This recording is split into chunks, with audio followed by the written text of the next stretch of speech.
जय शिवराय मित्रांनो, तर तुम्ही बघू शकता ही गणपतीची मूर्ती पूर्ण ओके रेडी झालेली आहे. हात बीत जोडून फक्त त्याला फिनिशिंग करायची आहे. पहिलं तासकाम करायला लागेल, मग त्याला पाणी मारून एकदम क्लीन करून फिनिशिंग करावी लागेल, तर तो पुरा कंप्लीट होईल. तर पहिलं तासकाम करावं लागेल. तर मी आता तासकाम करायला सुरुवात करतो. पहिलं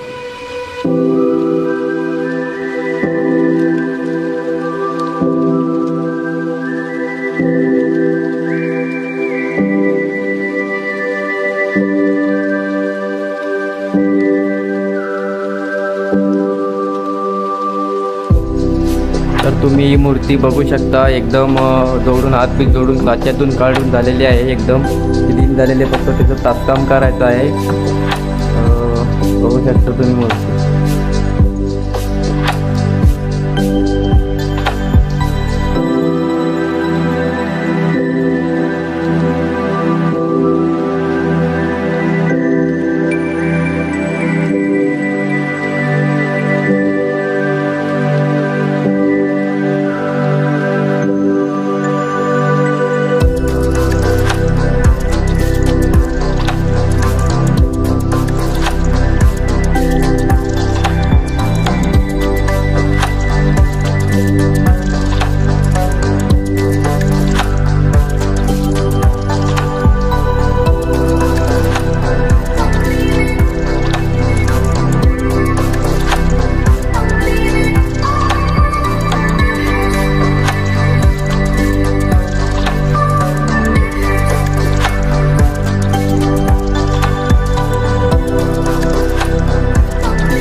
तर तासकाम करून झालेलं आहे पूर्ण. बघू शकता तुम्ही, एकदम पूर्ण क्लीन तासकाम करून झालेलं आहे. आता पाणी मारून झालं की तो गणपती एकदम पूर्ण कंप्लीट होईल, म्हणजे त्याची फिनिशिंग कंप्लीट होईल. बघू शकता तुम्ही.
तर तुम्ही बघू शकता, हा गणपती पूर्ण झालेला आहे. एकदम तासकाम करून पाणी मारून एकदम फिनिशिंग झालेली आहे आणि दागिने सुद्धा टाकून झालेले आहेत. तुम्ही बघू शकता, एकदम ओके आहे गणपती.